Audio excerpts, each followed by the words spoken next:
আমি বাৰবাৰ প্ৰতাৰণা ভুগি আছো আৰ এইবিলাক আমি ললিব বিচৰা নাই।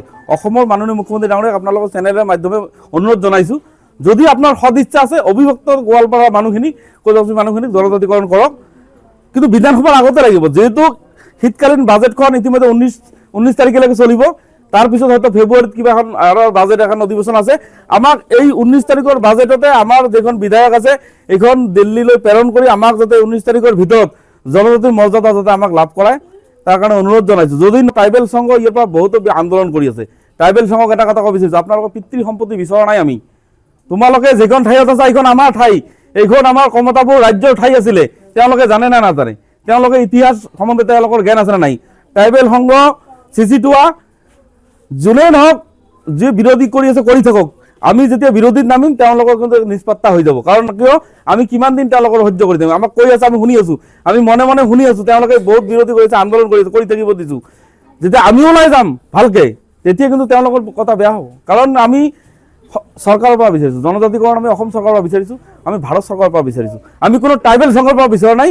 প্ৰতিখন গাঁৱত ইতিমধ্যে আমাৰ যদি সংগঠনৰ ভেটি আমি মজবুত কৰিবলৈ ওলাইছোঁ। কিয়নো আমাক যদি চৰকাৰে সদিচ্ছাভাৱে আমাক জনজাতিকৰণ নিদিয়ে, তেতিয়াহ'লে ইহঁতক যে ঠেকা দিম আমি, এইটো একদম সঁচা কথা। 26ৰ পূৰ্বে যদি জনজাতিকৰণ নিদিয়ে, ইতিমধ্যে দেখা পাইছে আঞ্চলিক ৰাতি ৰাতি আমি দিনে নিশাই কাম কৰি আছোঁ, আমি সংগঠনে দিনে নিশাই কাম কৰি আমি লাগি পৰিছোঁ। কাৰণ কিহৰ কাৰণে? আমাৰ মানুহখিনিক সজাগ কৰাৰ কাৰণে, আমাৰ মানুহখিনিক লৈ যাতে আন্দোলনত এইবাৰ আমি 1 লাখ মানুহ লৈ যাতে আন্দোলন কৰিব পাৰোঁ, যদি আমাক জপিয়াই পৰিব পাৰোঁ, ৰেল পথ ঘাই পথ আমি যিকোনো পথ আমি যিকোনো পন্থা ল'ম, তেতিয়া দায়ী হ'ব চৰকাৰ। কিয়নো আমি চৰকাৰৰ পৰা আশাবাদী, আমি এতিয়াও আশাবাদী, তেওঁলোকে আমাৰ সদিচ্ছা, তেওঁলোকে যদি ইচ্ছা আমাক পূৰণ কৰি আমাক দিব। কাৰণ বহুত হ'ল আন্দোলন, আমি 1990 চনৰ পৰা আন্দোলন কৰি আছোঁ আক্ৰাচুৱে, কিন্তু আন্দোলন কৰি কৰি আজি 30 বছৰ 35 বছৰ হৈ গ'ল। আন্দোলন আৰু কিমান কৰিম? আমি এইবুলি লাষ্ট আন্দোলন কৰিম। যদি সদিচ্ছা আছে দিয়ক, তেতিয়া আমি আন্দোলন নকৰোঁ, নহ'লে 19 তাৰিখৰ পিছত দেখা পাব আমাৰ ভয়াৱহ আন্দোলন কাক কয়। আমি জংগী আন্দোলনৰ পৰা আৰম্ভ কৰি সব আন্দোলন কৰিম।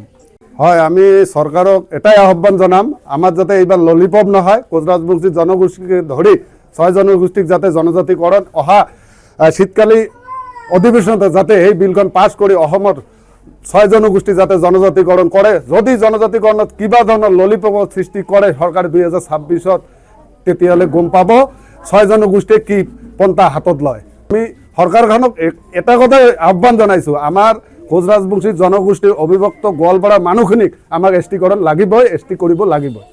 হয়, বিজেপিৰ পক্ষত আমি আছিলোঁ, কিন্তু এইবাৰ যদি সেই অসম চৰকাৰৰ যিখন শীতকালীন অধিৱেশনত প্ৰতিবেদনখন দাখিল কৰিছে, সেই প্ৰতিবেদনখনত যদি আমাক জনজাতিকৰণ নকৰে, তেনেহ'লে মই ভাবোঁ এইবাৰ কোচৰাজবংশী জনগোষ্ঠীয়ে বিজেপি ত্যাগ কৰিব।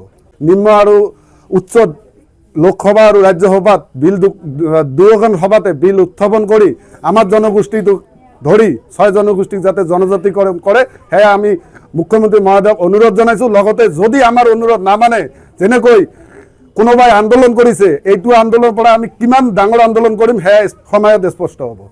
শিৱসাগৰৰ বিধায়কজনেতো খালি বিতৰ্কত থাকে, তেওঁতো বিতৰ্কিত মানুহ, তেওঁ আমাৰ কোচৰাজবংশী জনগোষ্ঠীৰ জনজাতিকৰণটো নিবিচাৰে। আমি তেওঁকতো বাৰে বাৰে সদনৰ পৰা বহিষ্কাৰ কৰে, সেই বহিষ্কাৰ কৰা নেতা আমিও কোচৰাজবংশী জনগোষ্ঠীয়ে যদি আমাক তেনেকৈ ভাবি আছে, তেওঁ আমাক বিৰোধিতা কৰিব, আমি অখিল গগৈ নহয়, তেওঁ দলটোকে বহিষ্কাৰ কৰিম। এফটোৰ সভাপতি পিতৃ সম্পত্তি নেকি? BTC-খন কেতিয়া চুক্তি আছিল? 2003 চনত BTC চুক্তি আছিল। আমি তাৰ আগত 96-ত আমি জনজাতিকৰণ লাভ কৰিছিলোঁ, 6 মাহত আমাক অডিয়েঞ্চ দৰে জনজাতিকৰণ লাভ কৰিছিলোঁ। আৰু এইখন ৰাজ্য আছিল আমাৰ ৰাজ্য, আমাৰ ভূমি, এইখন ভূমিয়ে আমাৰ আছিল। তেওঁলোকে এতিয়া যদি কয় আজি তাক বহিব দিওঁতে যদি শুব বিচাৰিছে, এতিয়া আমাকে যদি ভাবিছে লাত মাৰিব, এইটো নহ'ব, আমি সৈতে সহ্য নকৰোঁ। কাৰণ কিয়, আমি এনেকুৱা মানে খাৰু পিন্ধা মানুহ আমিও নহয়, কোচৰাজবংশী অকল খাৰু পিন্ধা মানুহ নহয়, আমিও কোচৰাজবংশী, আমাৰ গাত ৰাজাৰ তেজ আছে, আমিও এনেকুৱা যোদ্ধাৰ বংশ। কাৰণ আপোনালোকে জানে বীৰ চিলাৰাই কেনেকৈ যুদ্ধ কৰি এটা সময়ত এই অঞ্চলটো কঁপাই তুলিছিলে, তাৰে বংশধৰ আমিও। ইতিমধ্যে আমাৰ কিন্তু ইতিহাস আছে। আজি এফচু দল তেনেকুৱা আমাক মন্তব্য দিব, আমি কোনো এফচু ভয় নকৰোঁ, আৰু আমি খাৰু পিন্ধা জাতো নহয়, আমি যোদ্ধাৰ বংশধৰ। তেওঁলোকক কৈছোঁ, তোমালোকে তোমাৰ জনজাতিকৰণ আমি কোৱা নাই তোমালোকক ক্ষতি কৰোঁ, তোমালোকৰ যিখিনি জনজাতিকৰণ পাই আছা, তোমালোকৰ মৰ্যাদা তুমি এইখিনিতে থাকা সীমাবদ্ধ। আমাৰখিনি কিয় বিৰোধী কৰি আছা? আমাৰখিনি বিৰোধী নকৰিব, নহ'লে কিন্তু কথা বেয়া হ'ব। এইবাৰ যদি জনজাতিকৰণ নকৰে ভোগ কৰিব, 26-ৰ আগত ভোগ কৰিব। তেওঁলোকৰ দুখন তাত ইয়াত BPF-ৰ চৰকাৰ আছে, ইয়াত ইউপিপিএলৰ হেৰি আছে। তেতিয়া আমাৰ কোটাটো মানুহ কোনখন চৰকাৰক ভোট দিব এটা আমি নিৰ্ণয় ল'ম। এইবাৰ কোটাটো জনগোষ্ঠী ভোট কাক প্ৰদান কৰিব লাগে এইটো আমাৰ এইবাৰ সংগঠনবিলাকে নিৰ্ণয় ল'ব। এইবাৰ কাৰো কোনো নেতাৰ কথাত ভোট নহ'ব। এইবাৰ আমাৰ কোটাটো জনগোষ্ঠী আমাৰ সংগঠনৰ মতে চলিব লাগিব। যিকোনো খবৰৰ বাবে যোগাযোগ কৰক 7099017330 লগতে 7099017110 নম্বৰত।